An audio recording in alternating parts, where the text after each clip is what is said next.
As you all already heard, that I'm very proud and happy to announce that a young man whose life was taken from us back on February 22nd at about 8:45 p.m.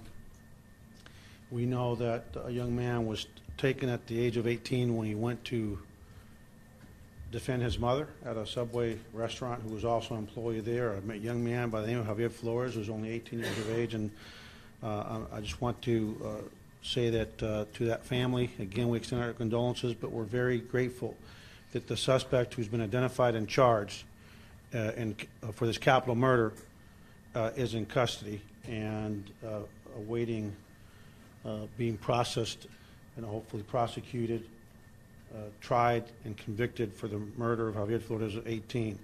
As you recall, the day of the murder was about 8:45 p.m. on February 22nd, when two robberies of Subway restaurants occurred within 30 minutes of each other and in close proximity to each other. Unfortunately and sadly, the first robbery resulted in the death of Mr. Flores, who again died protecting his mom. Pride protecting the woman that gave him birth, that brought him into this world, and no mother should see their son gunned down by a cowardly act. The suspect in this case, Jeffrey Cordeno Archangel, 25, was identified by a witness at the second robbery and was charged for that crime. Fortunately, a witness at the first robbery also identified the same subject, Archangel, in that robbery through his clothing and his distinct nature that I'm not going to detail here today. Later information was developed that also possibly placed Archangel at the first robbery and murder scene. A search of Archangel's home, suspect Archangel's home, resulted in the recovery of the murder weapon, and quite frankly, that's when we were able to charge him with capital murder. DNA results are actually from the murder scene are still pending, and a second suspect in both robberies that we discussed that occurred 30 minutes apart is still at large. As of 12:50 this afternoon, Archangel is in our custody and will be booked at the county jail. It's important for folks to also know that the ballistics collected from a weapon at Archangel's residence matched the ballistics from the weapon used in the commission of this heinous crime. And so today we wanted to just tell this community that, as we've been saying from day one, and all the issues that are going on in our city and in our state as it relates to public safety, that this again is what we're going to focus on. Bringing justice to families, bringing justice to a mother who saw her son gunned down simply for the act of protecting her right after the new year, and focusing on relationships and building trust, so witnesses, which as was the case here, will come forward and stand up for an 18-year-old young man and a mother who saw him gunned down. And so with that, I want to again commend you actually were a captain when this first occurred, but Chief Dobbins and his team in the Homicide Division, and Chief Slinkard, and I want to also thank the District Attorney's Office for, as always, working very closely with us in working with the search warrants and doing all the things we need to do to get to this point. With that, I'll open up to any questions. Have you gotten a story yet about this supposed secret recording of the real killer confessing?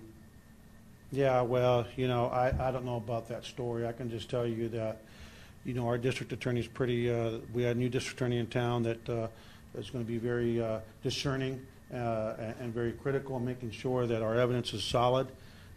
We believe that we have the right suspect.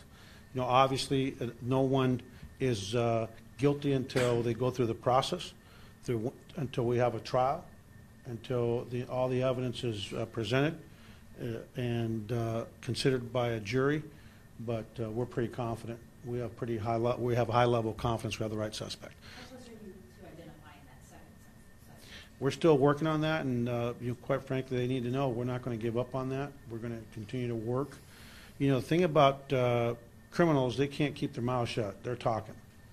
And there's some money out there for someone that might be involved in terms of reward money, and so come forward before somebody else gets hurt. And if that suspect hears about this, know that we're one down and one to go, and we're not going to stop until we catch him.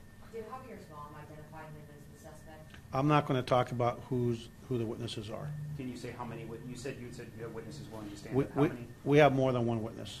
Okay. And did they photo line up or physical line up? Well, I don't, that's the mechanics of how we investigated it and how we determined it, but we just used our regular, our regular investigative procedures and protocols, and we have good witnesses, we've got good ballistics, we've got the murder weapon, and so, let's face it, you don't go to prisons very often and find people saying that, yeah, I did it. You go to prison, a huge number of people will tell you they're innocent. To double check, he's the one that pulled the trigger as far as. He's the one that's been charged with murder, capital murder. Witnesses I'm sorry, I interrupted you. Yeah. No, the witnesses put him at the murders, the Yes, murder- okay. we have witnesses that put him at both locations. Can you talk a little bit about how, he was already in custody a month ago and was able to post bond? How did that happen, knowing that he was, at least involved, if not the actual shooter? Well, because unfortunately, we live in a society and a nation where you can't just keep people behind bars as long as you want and just go no bail, just because somebody's suspected, until you can actually develop enough information, enough evidence, and uncover enough evidence to actually get a charge.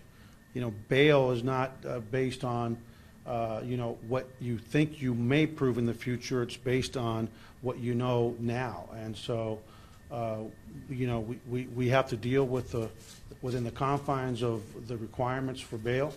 That we just had a federal judge talk about our bail system here in Harris County, and bail has to, has to go through a process.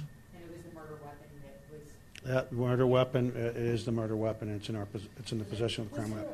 Did you, during the investigation, did you see him as a suspect, Archangel as a suspect prior to having to release him on bail? I don't know that. I don't know that. I don't have that information. We can find out and get back to you. The murder weapon before the. I don't have the actual date. No, I don't. No, if we had the murder weapon and we had the hit on the ballistics, we would have had the charge. I can assure you that he would not have been. He would have been booked and charged with murder as soon as we could have tied him to the scene, and we now have enough to charge him with murder, capital murder. Anything else from anybody?